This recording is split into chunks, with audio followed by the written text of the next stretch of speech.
اس نے کبھی نہیں سوچا تھا زندگی یوں لمحے بھر میں بدل دی جائے گی۔ لمحے بھر میں وہ نور اصفن شاہ سے نور ازمیر شاہ بن جائے گی۔ اس نے آئینے میں اپنے سجے ہوئے روپ کو دیکھا، وائٹ کلر کا شرارہ جس پر گولڈن ورک کیا گیا تھا۔ اس کا مدار شرارے میں وہ اتنی حسین لگ رہی تھی، چہرے کا روپ ہی نرالا تھا۔ حسین آنکھوں میں عجیب خماری اتری ہوئی تھی اور بے پرواہ شخص کے پہلو سے اٹھ کر ابھی سارے حقوق اس کے نام کر کے آئی تھی، اور اس وقت تک ایک مسکراہٹ بار بار اس کے لبوں کو چھوئے جا رہی تھی۔ ایسا لگتا تھا کہ بیگانے سی دنیا میں کوئی اپنا میسر آ چکا ہو، جیسے ایک عرصہ دھوپ میں چلنے والی شخص کو سایہ دار شجر میسر آ گیا ہو۔ اور تبھی آہستگی سے اس کے کمرے کا دروازہ کھلا۔ آئینے میں نظر آنے والے عکس کو دیکھ کر اس کا دل دھڑکنا، اپنے لبوں کو دانتوں میں دبا کر وہ پلٹی تھی، جبکہ وہ اسے چند قدموں کے فاصلے پر کھڑا بڑے انہماک سے اپنی پشت پر ہاتھ باندھے اسے دیکھ رہا تھا۔ ایک بے نام سا حق وہ اس کے کمرے میں پہلی مرتبہ بغیر اجازت کے آیا، یعنی وہ تسلیم کر چکا تھا کہ اب اسے اجازت لینے کی ضرورت نہیں ہے۔ قدم قدم چلتا وہ اس کے قریب آ کر اس کی دھڑکنوں کو بڑھائے جا رہا تھا، وہ بدگمان اور بے پرواہ سا شخص جسے ساری دنیا سے خدا واسطے کا بیت تھا۔ بے اختیاری نور نے اپنی لرزتی ہوئی پلکوں کو جھکا لیا۔ اس میں اتنی ہمت نہیں تھی کہ مسلسل ازمیر شاہ کے چہرے کو دیکھتی رہتی۔ وہ بہت ہی کم ہمت واقع ہوئی تھی اس معاملے میں، جبکہ بغیر کسی بھی تاثرات کے اپنے چہرے پر سجائے وہ اسے صرف 2 قدموں کے فاصلے پر کھڑا تھا۔ نکاح مبارک ہو محترمہ، فائنلی آپ کے سربراہان نے مجھ پر ایک اور احسان کر ہی دیا۔ اس نے حیران ہو کر اپنے شوہر کے چہرے کو دیکھا، جو کچھ دیر پہلے ہی اس کے شوہر کے درجے پر فائز ہوا تھا۔ چاہنے کے باوجود وہ کوئی طنز تلاش نہیں کر پائی اور ہلکا سا مسکرا دی۔ آپ کو بھی نکاح مبارک ہو محترم، اور یہ کوئی احسان نہیں بلکہ مقدر کا لکھا ہے۔ یہ پہلی مرتبہ تھا کہ اس نے ازمیر کے سامنے اتنا تفصیلی جواب دے دیا، ورنہ وہ اس کے سائے سے بھی گھبراتی رہتی تھی۔ اپنی چوڑیوں کو اتارنے کے لیے وہ بے مقصد ہی آئینے کی جانب پلٹ گئی، شاید اس کی گہری نظروں سے گھبرا رہی تھی۔ جب وہ اس کی پشت پر کھڑا ہوا اور ازمیر کی خوشبو اس کی حواسوں پر اس قدر سوار ہوئی کہ اسے پاگل کر دینے کے لیے کافی ہو۔ دل اتنا دھڑکتا تھا کہ ہاتھ لرزنے لگے اور ازمیر نے اس کے دونوں ہاتھوں کو تھام کر اس کی کلائی سے چوڑیاں اتارنی شروع کر دیں۔ میں اس حویلی والوں پہ یہ احسانات میں ڈوبا ہوا شخص ہوں، سو ہر عمل مجھے احسان ہی لگتا ہے، مقدر کم، اور ویسے بھی میں مقدر کے لکھے کو نہیں مانتا۔ اور اب یوں بات کر رہا تھا جیسے کہ کسی گہری سرگوشی میں اب اسے کسی گہرے راز سے واقف کر رہا ہو، جبکہ اس نے دکھ سے اس بدگمان شخص کے چہرے کو دیکھا۔ نہ جانے وہ خوش نہیں تھا یا جو بھی، لیکن اس کے چہرے سے یہ پتہ لگانا ناممکن تھا کہ اور وہ یہ بھی جانتی تھی کہ وہ کبھی بھی اپنی زبان سے تسلیم نہیں کرے گا۔ شاید بات بدلنے کے لیے یا ماحول میں چھائی ہوئی کشیدگی کو کم کرنے کے لیے اس نے آئینے میں اس کا عکس دیکھا۔ پیاری لگ رہی ہیں آپ، اور اس شخص کے لبوں سے نکلے ہوئے ایک جملے سے اسے یقین ہوا تھا کہ وہ حقیقتاً پیاری لگ رہی ہے۔ حسین آنکھیں بے مقصد ہی افسردہ ہونے لگیں۔ جب اس نے اپنا پاکٹ سے ایک چھوٹی سی ڈبیا نکالی، وہ حیرت سے اس کے چہرے کو دیکھتی رہ گئی، جہاں سا ان رومانٹک شخص اب اس پر ایک اور احسان کرنے جا رہا تھا۔ ڈبیا کھول کر ایک نازک سی انگوٹھی نکال کر اس کی دائیں ہاتھ کو پکڑ کر اٹھی، اس کی انگلی کی زینت بنا دی، اور پھر اس کی آنکھوں میں جھانکتے ہوئے مسکرایا جیسے کسی حسین ہوا کے جھونکے نے اس کے جسم سے ٹکرا کر اسے سرشار کر دیا ہو۔ امی نے کہا تھا کہ منہ دکھائی میں پہنا دوں تمہیں، ورنہ میں غریب سے شخص کہاں ہیرے کی مہنگی انگوٹھی افورڈ کر سکتا ہوں۔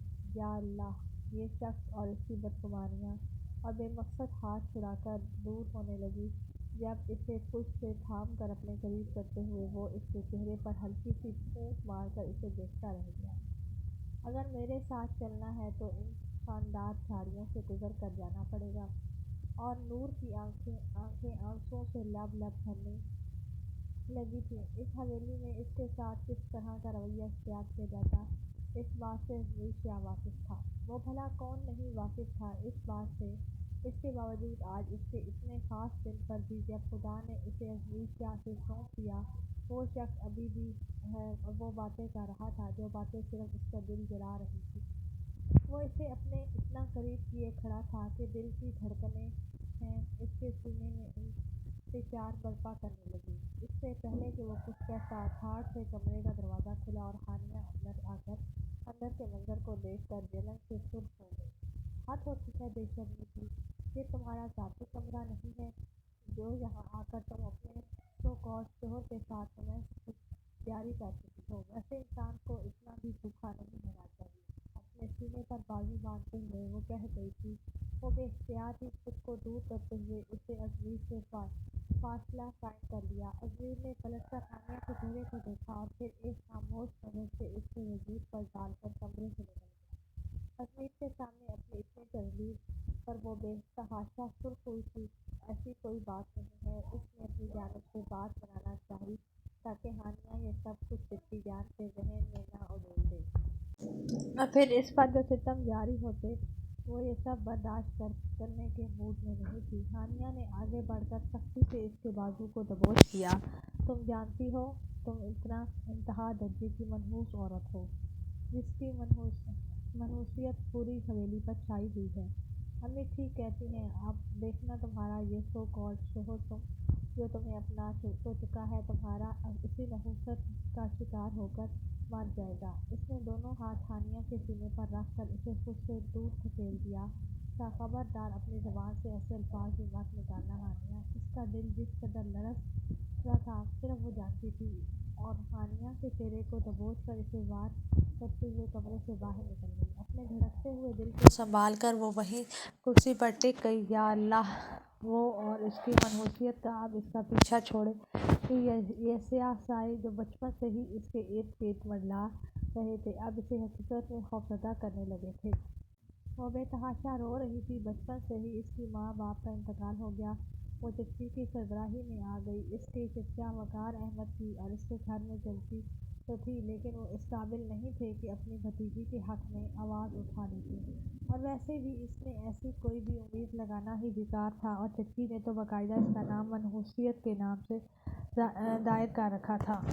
کوئی بھی نیا کام کرنا ہو، کوئی بھی نیا کپڑا لینا ہو، وہ ہمیشہ اس بات سے پرہیز کرتی تھی کہ اس کا سایہ کبھی بھی ان چیزوں پر نہ پڑے کہ اس حویلی سے کوئی اس کے ساتھ تھا تو وہ صرف اس کی پھوپھو تھیں، جہاں آرا بیگم جو جوانی میں ہی بیوقی کی چادر اوڑھ کر دوبارہ اسی حویلی میں آئیں اور اپنے ساتھ اپنے ننھے ازمیر کو بھی لے کر آئی تھیں، جہاں آرا بیگم کی شادی ان کے چچا زاد سے ہوئی اور اس حوالے سے حویلی میں ان کے چچا زاد کا بھی حصہ تھا، سو وہ بھی حصہ دار تھے، اور ویسے بھی اپنے باپ کی جائیداد ازمیر کے نام تھی، لیکن اس کے باوجود اس کے ماموں، اس کی ممانی اور باقی کزن کے لیے وہ صرف ایک تحقیر آمیز وجود بن کر رہ گیا تھا، جو نہ صرف اس کے ٹکڑوں پر پلتا تھا بلکہ انتہا کا بدتمیز اور منہ پھٹ بھی سمجھا جاتا۔ یہی وجہ تھی کہ وہ بچپن سے ہی سنجیدگی کے لبادے میں لپٹا ہوا شخص اپنی ذات کو محدود کر چکا تھا۔ اس حویلی میں کیا ہوتا ہے، اس میں کوئی سروکار نہیں تھا۔ ویسے تو اپنی تعلیم مکمل کرنے کے بعد اس نے اپنے ماموں زاد سکندر کے ساتھ مل کر آفس بھی جوائن کر لیا تھا، اور ممانی کے بیٹے سکندر سے زیادہ ذہین اور محنتی انسان ثابت ہوا، لیکن پھر بھی ممانی اسے کبھی بھی وہ مقام حاصل نہیں کرنے دے سکتی تھی جو کسی سکندر کا تھا۔ سکندر کی نظر میں بھی وہ ہمیشہ سے اس آفس کا ایک معمولی ورکر تھا۔ ان باتوں نے اسے اتنا بدگمان کر دیا کہ وہ اپنی ذات سے ہی نفرت کرنے لگا۔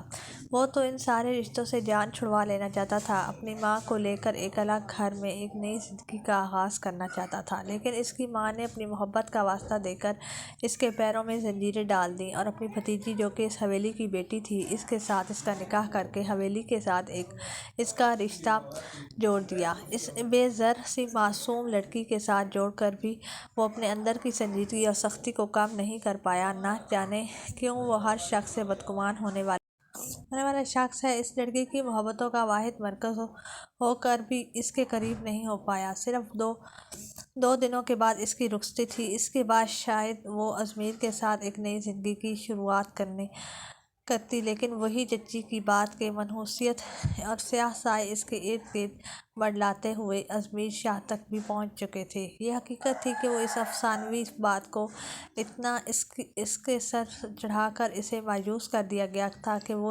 یہ تو وہ نہیں جانتی تھی کہ لیکن اب آہستہ بری لگنے لگی۔ اس کے خاص دن کی پرواہ کیے بغیر ہانیہ نے اپنی ماں کو نہ جانے کیا کیا ناپٹیاں پڑھا کر شکایتیں لگائیں کہ اس کے چہرے کو تھپڑوں سے سرخ کرتے ہوئے شگفتہ بیگم نے اس کے بالوں کو بھی نوچ لیا تھا۔ اس گھر میں رہنا ہے تو میری مرضی کے مطابق رہنا ہوگا۔ اس لاوارث اور یتیم لڑکے سے تمہارا رشتہ کیا کر دیا، خود کو مالک سمجھنے لگی۔ یہاں آرا بیگم نے آگے بڑھ کر بڑی مشکل سے اس چنگل سے آزادی دی تھی۔ اور بھابھی کیا کر رہی ہیں؟ اب آپ تو جانے دیں، اب تو یہ میری بہو بن چکی ہے، ازمیر کی بیوی ہے۔ اور انہوں نے بھڑکتے ہوئے اسے دھکیل کر جہاں آرا کی گود میں پھینک دیا۔ بیوی بن چکی ہے تو اسے سمجھا دو کہ اس کا شوہر بھی ہمارے ان ٹکڑوں پر پڑا ہے۔ وہ بس جہاں آرا بیگم کی گود میں سسکتی رہ گئی، نہیں جانتی تھی کہ باہر دروازے سے پلٹ جانے والے شخص کے اندر کون سا زہر بھرا ہے۔ تم نے اسے اپنی بہو تو بنا لیا جہاں آرا، میری بیٹیوں کو پیچھے کر کے تم نے اسے اپنی ازمیر کے لیے چنا تو ہے، لیکن یاد رکھنا یہ سیاہ مقدر والی لڑکی تمہارے بیٹے کی جوانی کو نگل لے گی۔ اور جہاں آرا اندر تک تڑپ گئی، اپنی زہر اگلتے ہوئے شگفتہ بیگم یہاں سے جا تو چکی تھی، لیکن اس کے وجود کو زلزلوں کی زد میں پھینک کر گئی۔ حالانکہ سب لوگ جانتے تھے کہ انہوں نے ازمیر اور ہانیہ کے رشتے کے لیے کتنے ہاتھ پاؤں مارے۔ ان کی دلی تمنا تھی کہ ہانیہ یا مائرہ میں سے کوئی ازمیر کی بیوی بنے، چاہے وہ زبان سے اقرار نہیں کرتی تھی، لیکن ان کا دل جانتا تھا کہ ازمیر جیسا شہزادہ صرف مقدر والوں کے حصے میں آتا ہے۔ لیکن اب جو کچھ ہو گیا اسے برداشت کرنا بھی تو آسان نہیں تھا۔ گاڑی نکال کر وہ حویلی سے باہر نکل گیا جیسے اس کے اندر کسی نے دھواں بھر دیا ہو جو اس کے لیے گھٹن کا باعث بن چکا ہو۔ بچپن کے سارے حالات اس کے ذہن میں رہے تھے جس سے وہ اس گھر میں آیا تھا۔ نامحسوس طریقے سے شگفتہ بیگم اور وقار صاحب نے اپنے بچوں سے اس کا مقابلہ لگا لیا، مہمانوں کے سامنے اسے پیش کرتے ہوئے یوں ظاہر کرنا جیسے بہت بڑا احسان کر رہے ہوں۔ اور تب سے ہی ایک انجانی سی زہر اور نفرت اس کے دماغ میں پلنے لگی۔ صرف 2 دنوں کے بعد وہ اس کی زندگی میں چلی آتی اور پھر اس کے بعد بہت سے سوالیہ نشان اٹھنے لگتے۔ حالانکہ کسی حد تک اس نے ماں کو راضی کر لیا تھا کہ وہ علیحدہ گھر میں شفٹ ہو جائے گا، لیکن پھر بھی اسے رخصتی تک کا انتظار تھا۔ یہ یہاں نہیں رہے گا، ہمارا بھائی مر چکا ہے اور ہمارا اس کے ساتھ کوئی رشتہ نہیں۔ اپنے تایا کی کراخت آواز ابھی تک اس کی سماعتوں پر سوار تھی، جس نے اس کی رات کی نیند کو بھی نوچ لیا تھا۔ وہ 6 سال کا معصوم بچہ جو اپنی ماں کے پہلو میں سمٹ کر انہیں خوفزدہ نظروں سے دیکھ رہا تھا، اور اس وقت بابا کی یاد اسے بے چین کر گئی۔ ضمیر شاہ کا اکلوتا اور لاڈلا بیٹا جس سے وہ گرم ہوا بھی نہیں لگنے دیتے تھے، ان لوگوں کی نظر ہو گیا۔ جو بات بھی کرتے تو اس کا سینہ چھلنی کر دیتی۔ اور رات کے اندھیرے میں برستی بارش کے ساتھ اس نے اپنی ماں کو اس سے گھر سے نکلتے ہوئے دیکھا۔ اس وقت اس کے چھوٹے ماموں بھی حیات تھے، یعنی کہ نور کے والد اسفند صاحب، اور انہوں نے اسے پناہ دی۔ اس کی اپنی بیوی کا انتقال ہو چکا تھا اور نور کو بھی انہوں نے جہاں آرا کی گود میں ڈال دیا۔ یہ تمہارا اپنا فیصلہ تھا اور تمہاری اپنی مرضی ہے، تم دوبارہ اس دروازے پر آنے کا حق نہیں رکھتی تھی جہاں آرا۔ وقار ماموں کے الفاظ بھی کسی خنجر کی طرح اس کے دماغ کو نوچ رہے تھے۔ اس نے اتنے سال اپنی ماں کے ساتھ اس گھر میں، اس حویلی میں گزار دیے جہاں ایک دن بھی ان کے ساتھ انصاف نہیں کیا گیا، جہاں ہمیشہ ان کی ماں نے دب کر زندگی گزاری۔ نہ جانے کتنی سوچیں اس کے ذہن میں انتشار برپا کر رہی تھیں۔ وہ واپسی کے لیے مڑا تو رات زیادہ ہو چکی تھی۔ پسینے سے شرابور جسم، چکراتا ہوا سر، کمزور اعصاب کا مالک نہیں تھا، لیکن پھر بھی نہ جانے ذہن میں کتنی تباہی برپا تھی۔ اس کشمکش میں سامنے سے نے والی گاڑی کو وہ جیسے دیکھ ہی نہیں پایا۔ اس کی خشیوں کو کسی کی نظر لگنے والی تھی، یا جو بھی اچانک سامنے سے ہونے والی تیز ہار نے اس سے اسٹیئرنگ گھمایا، گاڑی پوری کی پوری مڑ گئی۔ وہ اپنا توازن برقرار نہیں رکھ پایا، یا ایک زوردار تصادم ہوا وہ چند گھنٹے پہلے کا دولہا جو کسی کے حقوق اپنے نام منتقل کر چکا تھا، کسی کی دھڑکنوں کا مکین بنا بیٹھا تھا، اپنی بند ہوتی آنکھوں سے سامنے موجود دھندلے منظر کو دیکھ رہا تھا۔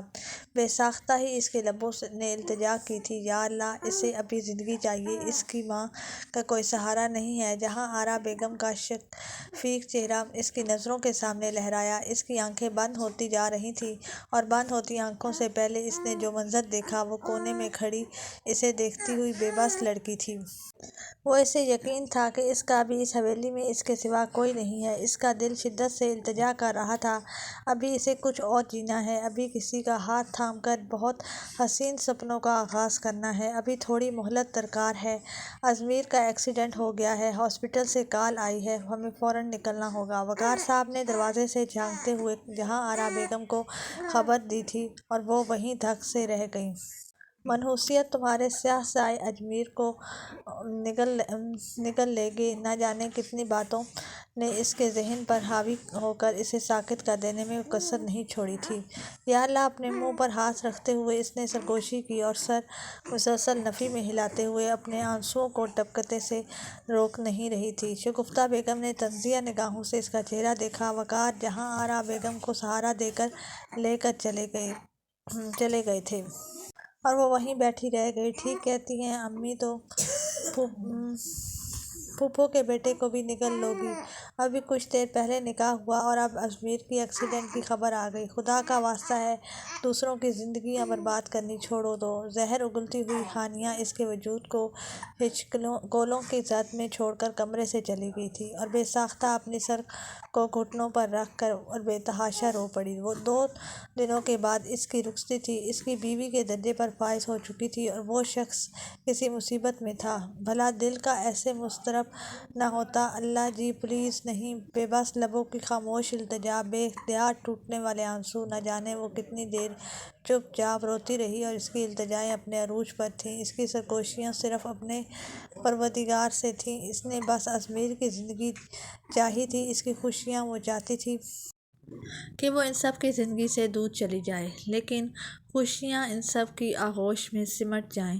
کافی دیر رونے کے بعد وہ اٹھی اور وضو بنا کر آئی۔ جائے نماز بچھاتے ہوئے اس نے پھر سے اسی التجا کی شروعات کی تھی، یا اللہ، ازمیر اور بھلا دل سے نکلنے والی دعا کیسے قبولیت کا درجہ اختیار نہ کرتی؟ پروردگار، تو 70 ماؤں سے زیادہ چاہنے والا ہے، اس کے بعد تو ماں باپ بھی نہیں تھے، اسے تھوڑی سی اضافی محبت درکار تھی۔ تقریباً 2-3 گھنٹوں کے بعد وقار صاحب اور جہاں بیگم کے ساتھ ہی وہ ہاسپٹل سے واپس آیا۔ اس کے پاؤں میں فریکچر ہوا تھا، ماتھے پر بھی تھوڑا سا زخم، لیکن پروردگار کا لاکھ شکر ہے کہ اس کی جان بچ گئی۔ وہ خطرے سے محفوظ تھا۔ جیسے ہی جہاں آرا بیگم کمرے میں داخل ہوئیں، اسی وقت وہ جائے نماز سے اٹھی۔ سرخ آنکھوں سے اس نے دھڑکتے ہوئے دل سے جہاں آرا بیگم کو دیکھا تھا۔ انہوں نے آگے بڑھ کر اسے اپنے ساتھ لگا لیا۔ کچھ نہیں ہوا میری جان، کچھ بھی نہیں ہوا، بس اللہ کا شکر ادا کرو۔ اور وہ ان کی اس تکلیف کو بہت اچھی طرح سمجھ سکتی تھی۔ جان تو ان کی بھی خلق میں اٹک گئی تھی، لیکن پھر بھی پروردگار کا لاکھ شکر تھا، اس نے ان کے سہارے کو کچھ نہیں ہونے دیا۔ جاؤ اس کے لیے سوپ بنا کر لے آؤ، اسے اس وقت تمہاری ضرورت ہے۔ اسے مطمئن کر کے کچن میں بھیجنے کے بعد وہ دوبارہ اپنے بیٹے کے پاس چلی گئیں۔ ان کا اپنا سر چکرائے جا رہا تھا۔ اتنے بڑے ذہنی دھچکے کے بعد انہیں خود آرام کی ضرورت تھی، لیکن ان کے لیے ہمیشہ کی طرح اپنا بیٹا مقدم تھا۔ اس رات وہ شدید تکلیف میں رہا۔ اس کے بازو پر بھی چوٹیں تھیں، اور پاؤں کی وجہ سے وہ چلنے سے بھی قاصر تھا۔ اس کی اذیت بھرے لہجے کو دیکھ کر وہ نم آنکھوں سے اسے دیکھتی ہوئی کمرے سے نکل گئیں۔ اسے کچھ کھلانے کے بعد جہاں آرا بیگم نے دوا دے کر دوبارہ سونے کے لیے کہہ دیا۔ اور وہ رات تو نہایت بے چینی سے گزری۔ اگلی صبح تک وہ پھر بھی کچھ بہتر تھا۔ اس حادثے کی وجہ سے رخصتی کو بھی کچھ وقت کے لیے مؤخر کر دیا گیا۔ حالانکہ شگفتہ بیگم نے اسے خاص روکا تھا کہ اسے بار بار ازمیر کے کمرے میں جانے کی ضرورت نہیں ہے، لیکن پھر بھی وہ جاتی تھی کہ مشکل گھڑی میں اس کا ازمیر کے پاس ہونا نہایت ضروری ہے۔ اس نے خود اس کا خیال رکھا چاہا وہ بات چیت نہیں بھی کرتا، لیکن پھر بھی وہ محسوس کر رہا تھا جس طرح وہ اس کے قریب ہو کر اس کی دیکھ بھال کر رہی ہے، اسے ٹائم پر دوا دے کر اس کے زخموں پر مرہم لگاتی ہے۔ یہ ابھی شام کا وقت تھا جہاں آرا بیگم اس کے پاس تھیں جب وہ کھانا رکھنے کے لیے آئی اور پلٹنے لگی تھی کہ رک کر ایک نظر ازمیر کو دیکھا اور پھر آہستگی سے پوچھ لیا، اب کیسی طبیعت ہے آپ کی؟ نرمی سے اپنی پلکوں کو چھپاتے ہوئے اس نے اشارہ کیا تھا کہ وہ اب ٹھیک ہے۔ مما پلیز آپ کمرے میں جائیں اور جا کر آرام کریں، میں بالکل ٹھیک ہوں۔ اب اس نے جہاں آرا بیگم کو مخاطب کیا جو نہایت دکھ کی وجہ سے دوسرے دن سے شدید اذیت میں تھی۔ جی پھوپھو، اب آپ کو آرام کرنا چاہیے، اب ازمیر پہلے سے بہتر ہے۔ اس نے نرمی سے جہاں آرا بیگم کے کندھے پر ہاتھ رکھا اور انہوں نے سر اٹھا کر اسے دیکھا تھا، تو پھر ایسا کرو کہ آج رات تم رک جاؤ ازمیر کے پاس، شاید اس سے رات بھی کسی چیز کی ضرورت ہو۔ ہڑبڑاتے ہوئے وہ جہاں آرا بیگم سے دور ہوئی۔ کیا مطلب ہے پھوپھو؟ میں کیسے؟ ازمیر کی موجودگی میں اس کے چہرے کی رنگت سرخ ہوئی تھی، جو اس وقت بڑی گہری نظروں سے اس کے چہرے کے تاثرات کا جائزہ لے رہا تھا۔ کیا ہو گیا ہے بچے؟ ازمیر تمہارا شوہر ہے، اس کے پاس کیوں نہیں رک سکتی تم؟ انہوں نے الٹا سوال دہرا دیا، اور اس کا مطلب یہ نہیں تھا کہ وہ یہ کہنا چاہتی تھیں کہ جہاں آرا بیگم گھر کے ماحول سے تو واقف ہیں، اس نے امیر کو دیکھ نہ جانے اسے کیوں لگا وہ بڑی مشکل سے اسے دیکھ رہا ہے۔ گھر والوں نے جو باتیں کی تھیں اور اسے جو منحوسیت کے طعنے دیے تھے، وہ بھی جہاں آرا بیگم ازمیر کو بتا چکی تھی، لیکن وہ خاموش لیٹا رہا۔ کوئی بات نہیں مما، اگر وہ نہیں رکنا چاہتی تو آپ فورس مت کریں، اس نے کہہ دیا۔ نہ جانے کہ اس احساس کے تحت اس نے ازمیر کی آنکھوں میں دیکھا تھا۔ ایک لمحے کے لیے اسے محسوس ہوا جیسے وہ ناراضگی کا اظہار کر رہا ہے۔ ٹھیک ہے، میں رک جاتی ہوں، لیکن آپ جائیں پھوپھو، آپ جا کر آرام کریں۔ اپنے چہرے کے اطراف گری ہوئی لٹوں کو کان کے پیچھے اُرستے ہوئے اس نے نرمی سے کہہ دیا، اور جہاں آرا بیگم نرمی سے اس کی گال تھپتھپا کر کمرے سے نکل گئیں۔ وہ صوفے پر جا کر بیٹھ گئی تھیں، بے مقصد ہی انگلیاں چٹکاتے ہوئے ادھر ادھر دیکھنے لگیں۔ نہ جانے کیوں اسے لگ رہا تھا جیسے وہ اس کا جائزہ لے رہا ہے۔ پھر کچھ ہی دیر کے بعد ازمیر کی نظر بچاتے ہوئے اس نے ازمیر کو دیکھا اور گویا اس کی چوری پکڑی گئی ہے۔ وہ یک ٹک نور کے چہرے کو دیکھ رہا تھا۔ اب وہیں بیٹھی رہو گی یا میرے قریب آ کر تھوڑی تماداری بھی کرو گی؟ آہستگی سے مسکراتے ہوئے اسے گہری نظروں سے دیکھ کر وہ کہہ گیا، اور سرخ چہرے کے ساتھ اپنے لبوں کو دانتوں میں دبا کر وہ بولی، آنکھیں کھول کر اسے دیکھنے لگی۔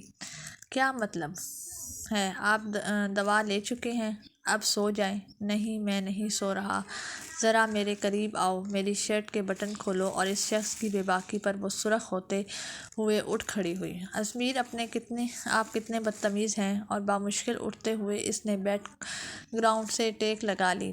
اس کی بات پر وہ کھل کر مسکرایا، جو اپنی بڑی بڑی آنکھوں سے اسے گھور رہی تھی۔ حالانکہ یہ لفظ تم پر جچتا ہے جو تم اپنے شوہر کے لیے استعمال کر رہی ہو۔ ازمیر نے اسے شرمندہ کرنا چاہا، اس نے سر جھکاتے ہوئے معذرت کی تھی۔ ذرا میرے قریب آؤ، پھوپھو کی بھتیجی نے اب تماداری کی ذمہ داری اٹھائی ہے تو کرنی تو پڑے گی۔ تم نے کیا سوچا تھا صرف کمرے میں میرے پاس صوفے پر سو جاؤ گی؟ ایسا تو ہرگز نہیں ہے محترمہ، میں تو اپنے قریب سونے والوں کو ساری رات جگاتا ہوں۔ بے باکی سے ایک آنکھ دبا کر ہی وہ اسے ایک بار پھر کانپ جانے پر مجبور کر چکا تھا۔ ازمیر کا یہ روپ وہ پہلی مرتبہ دیکھ رہی تھی۔ بظاہر سنجیدہ نظر آنے والی شخص ایسا تھا وہ سوچ بھی نہیں سکتی تھی۔ اس بے مطلب رومانس پر وہ بار بار اسے سرخ کر کے اس کا جائزہ لے رہا تھا۔